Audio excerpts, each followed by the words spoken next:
Hey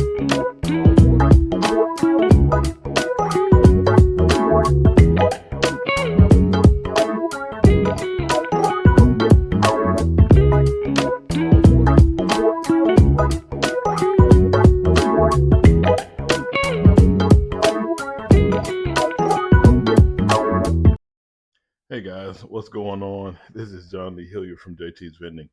Thank you guys for deciding to watch this video today. It is January 2nd, the second day into the new year, 2025. And um, this video is just simply, man, this year, my goal is to point out the financial disciplines that I've been able to follow to get me in a position where I'm not living paycheck to paycheck, or me and my family are not struggling for our basic needs. So all I ask in this video from you guys is, this is the 2025 is the chance for us, for you, to just stop being broke by accident and start building wealth on purpose. The tips that I'll give you in this video will just be a few. I'll do multiple videos, but the first two that I'm going to discuss here in this video will be the ones to kind of get that initiate the steps to get started. So with that being said, please like, share, and subscribe to our YouTube channel to help us grow. And hopefully these videos add some kind of value to your lives. So with that being said, man, let's get into it. So my first process, or my first, I wouldn't say first, I would say, I guess the initial thing I did was, I chose not to spend another year doing the same crap. And that was 2017, I believe. Yeah, 2016, 17. Actually before that, but anyway. So I made it this. I decided, means I cut off any way for me to go back to doing what I was doing, and I made a decision to do this. So the first, I guess, setup for me to get started, the crucial point was understanding that I needed to have a bank account. So this is key for those of you. Now, this is not for you. I'm not a financial advisor. I'm not a financial professional. I don't work in finances. I was poor for most of my life. 30 years of my life, now I'm 39. Most of my life, I was poor and I had bad money habits. I didn't know how to handle money. I had no discipline. At the age of 39, now I have discipline with money. So what we do with our nonprofit side of JT's Vending is our financial literacy program. We just teach people like how to build good money habits. Um, and you have to understand, guys, it's not about how much money you make; it's how much money you save and invest. So people say, you can't make it off of $14, $15 an hour. Yes, you can. You can stop partying. If you're living paycheck to paycheck, you can stop telling yourself, well, I need this because I deserve it. No, you don't deserve it. You deserve to be debt free. You deserve to not be stressed about a utility bill. You deserve to not be behind on your rent. You deserve to not have to beg other people for gas money. So if you're making $15 an hour, you have to discipline yourself to stop. One thing I always did, and I see other men, young men doing it now, they chase women. They get so wrapped up in chasing women that they don't focus on building their wealth, because every woman that walks past them, if she's attractive, they can't focus.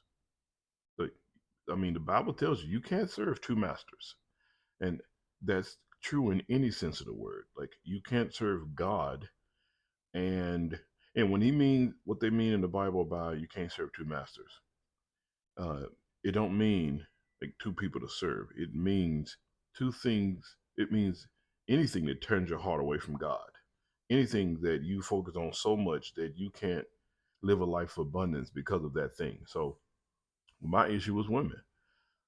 I just loved women, and I focused on only women when I didn't.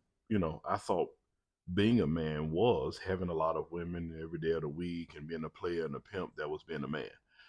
That's actually been a broke boy. But when I learned to focus on the one woman, I started to build. So um, having a bank account is essential. After all that rambling, you guys know I do.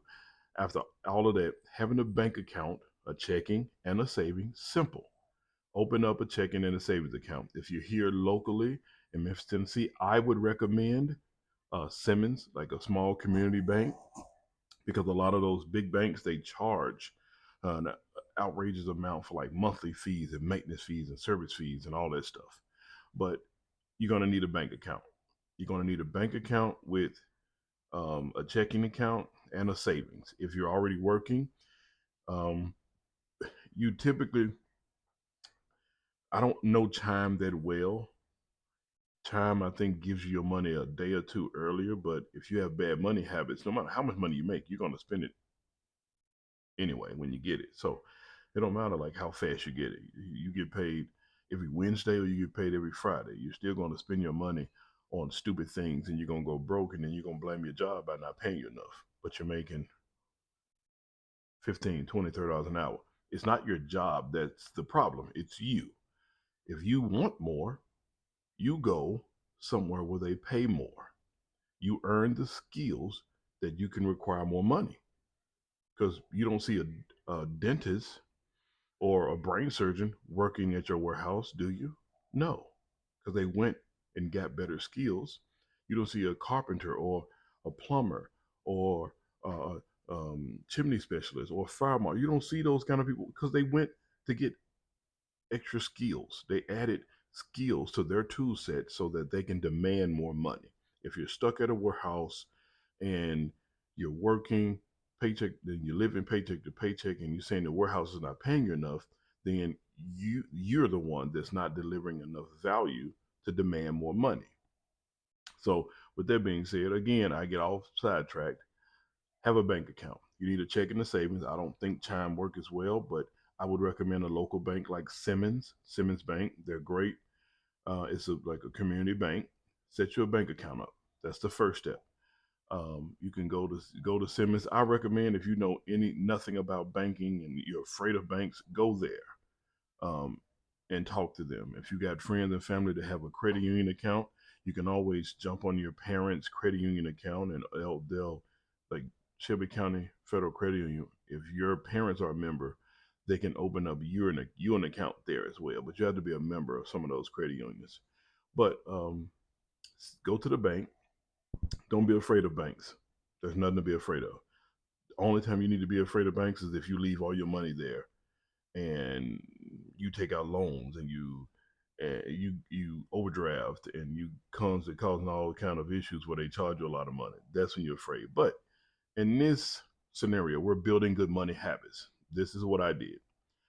Um, I was like, well, I need a bank account, so I set up a savings account, set up a checkings account, and I started transferring $10 every pay period. So I was working at a warehouse. I got paid 4 times a month.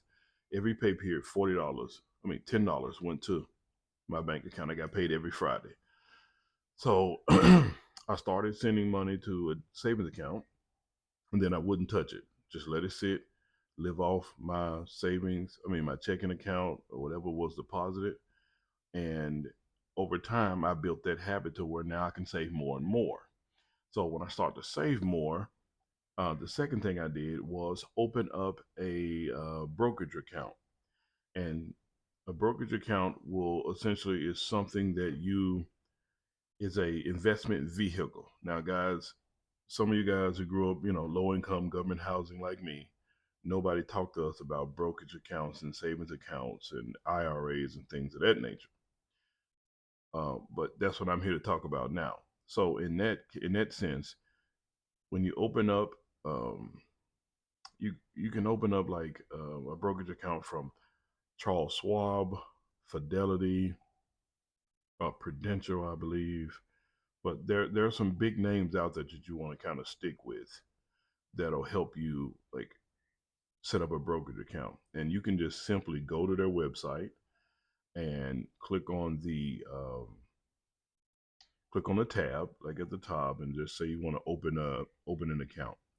And once you start to open that account, um, you'll see it like you'll see. Let me see. Let me talk you through this. There we go. All right. So you got. I would recommend Vanguard, Schwab, or Fidelity because they're just huge. They're dinosaurs. They've been around 50 years, and they're common. So if you go to, just say, for example, you go to Schwab, um, Charles Schwab, CharlesSchwab,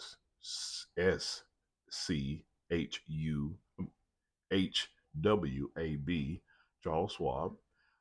That's a brokerage. It's an investment company online, and you can click on Open Account, and then on Open Account, it'll say individual brokerage, no. Joint brokerage, no. Roth IRA is what you want to look for. Plan for the future with a Roth IRA. Now, in this video, we're only covering a Roth right now. There's multiple things on the screen, but you only need to look for and click on a Roth account. You want to open a Roth. Um, so again, like I said, I'm not a financial advisor or planner. I just try to teach good money habits. So opening up a Roth IRA with this, which is a individual retirement account. That's what the IRA stands for, and you make after tax contributions. So it's already taxed before it go in. And if you at a certain age, I think it's 59 and a half or 60, when you pull it out, it's not taxed. But if you pull it out before then, just for your own personal use, it'll be taxed again because it'll be taxed as income. But that's on a whole nother scale. But right now, we're just trying to get you from a checking and savings account to a Roth IRA. And what I did, I simply that $40 a month that I was putting in my savings account just to save, I said, okay, I'm gonna open up an individual retirement account, and instead of having that money sitting in my savings, I'll move half every pay period to my individual retirement account. So that became a habit. So with opening up a IRA, what you can do with the IRA is you'll pay no taxes on qualified withdrawals. You can buy and sell stocks, mutual funds, ETFs, and other investments. Um, and what I did was I followed Dave Ramsey's because I didn't know any other money plan that worked. So I followed Dave Ramsey's advice. I invested in good growth stock mutual funds. So that'll be something, if you're confused or you're lost on, you can always call whichever brokerage firm you go with and you choose, and call them and say, hey, can you help me with this? And I guarantee you they will help. Their job is to serve. So some of you may be asking, like, what are the costs for opening up a Roth individual retirement account or IRA? Zero. So I can only speak for the ones that I know about, like Schwab, Vanguard. Like, there's zero monthly service fees and zero amount minimum. That's how I knew. Like, it was almost free. Like, I was putting in pennies compared to everyone else. I was putting in like $20 a month. But I was in my 20s. I was putting in $20 a month. That's the best I could do. Um, and they don't charge you anything for depositing money. You can deposit. I say do it every pay period because it's easier to set it on auto and just let it come out where you don't have to constantly go every week or 2 weeks and put it over there. And then, what do you like? What do you need to open it? I guess when I opened mine, I only needed three things. Excuse me. I needed my social security card or tax identification number. Um, I needed my employer's name and mailing address, but I didn't typically do that because normally, like, I was working for Shelby County Division of Corrections, so they had a 401k, and they opened it up, for me, but I wanted something of my own. Um, So I didn't need the employer name and mailing address, but birth certificate, like birth dates for the people who wanted to inherit who you want to inherit your IRA assets if someone happened to you. But that's essentially all you need. You don't need much. Um, but in within opening those accounts, it literally doesn't take. I mean, like a few minutes. You click on it, you enter your personal information, your address, social security number, and they set everything up. And you just go through that process. But once you get that set up, it's relatively on auto. And when you get a certain amount, when you invest in like for I just know about mutual funds because stocks are like individual stocks, like different companies, but you those mutual funds mirror or sometimes most of the time outperform the S&P 500 or the Nasdaq. So meaning, let's say if it's following the S&P 500, it's going to follow five most the 500 most big, like the biggest companies in the U.S. So with those growth stock mutual funds, that means a bunch of people mutually agree to put money in this thing and watch it grow. And that's what you do. You put your money. You're not going to lose the money because you're afraid of some of the market crashing or the only way you would typically lose all of this is if you pull it out. So there's so many things about investing that I think people don't cover. They cover all these schemes and tactics, but I don't have time for that. And I love people, and I believe if you love someone, you tell them the truth. You give them clear information, whether they believe you or not, and you go on about your day. I never worry if people believe me. I don't care. I give you factual information that I've learned and things that I've done, and you either do them or you don't. Like it's not very difficult. But what I'm realizing is that anytime you make something simple for people, they typically go, "Yeah, that don't seem right." Well, sure, it's up to you. But I'm not famous. I'm not some movie star. I'm just a guy who wants to have wants to break this cycle of generational poverty. So these are the first two steps that I did. And yes, it takes discipline. Yes, you have to make sacrifices. Yes, you have to stop going out all the time and eating out all the time. Yes, you have to stop doing things um, that you would normally do. So in like 2024, I think the maximum you could invest um, a year was $7,000. Let's see how much that is. I use my calculator, guys. So $7,000 was the max. I think it's still the max for 2025, or they went up. I think no, yeah, I think it's still 7,000. But I'll check for the next video.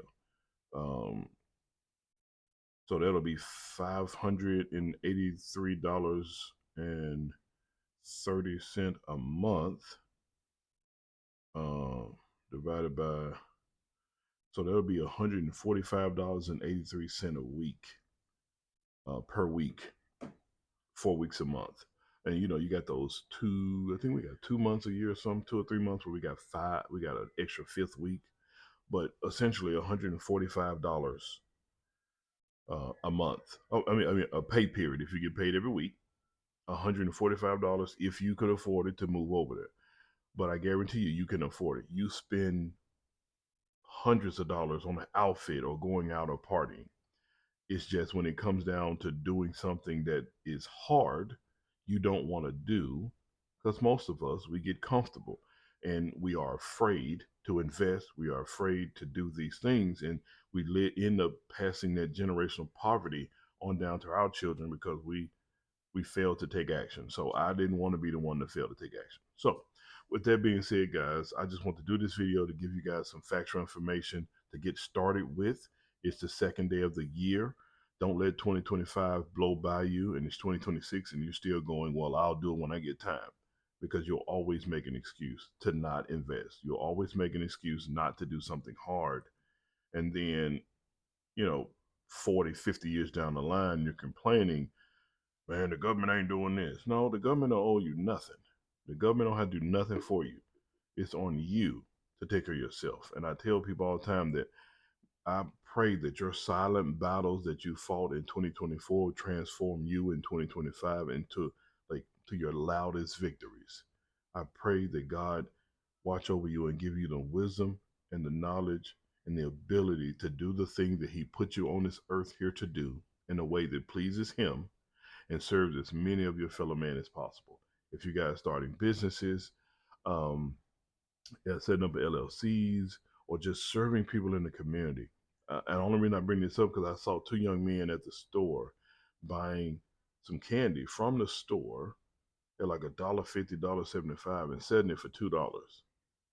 And I explained to them, you want to keep your overhead low. You want to keep the cost of your product low as possible, so that you can get a bigger rate of return for your time and effort into purchasing and doing this, blah, blah, blah. So I just informed them, hey, you can go to Bargain Hunt, you can go places with you can go to Dollar Tree with the same candy. It's $1.25, and then you can still sell it for $2 or $2.50 to make a better profit, so you can have more money in your pocket. But at the same time, you need to open up. I told them, open up a checking savings account, open up a bank account in your name, and put that money up. Don't walk around with that money on you. Don't think it's cool and flashy to walk around with $75 in ones. That's not cool. Flashing money, poor people flash money. Rich is something you can see because a lot of people buy stuff to show that they're rich. Wealth is something that's invisible. You cannot see it. You cannot, you don't walk up and say, hey, what's your net worth? What's your, no. You normally, you see what people drive, you see how big their home is, and you automatically assume, oh, well, they're doing great. They got a big house. And a lot of times they're house poor and they're struggling. So don't be that person. Um, Please like, share, and subscribe. Give me a thumbs up on this video if it helps anyone. I'll come back tomorrow with two more of my moves that I made to get out of poorhouse, get out of paycheck to paycheck cycle, get off payday loans, get away from renter center, get away from being a borrower of so much of my life and living paycheck to paycheck. Because God, when I say I was in it, I was horrible with money. So I love you guys. Have a blessed day. Au revoir. A bientôt. Allez prochaine. See you tomorrow.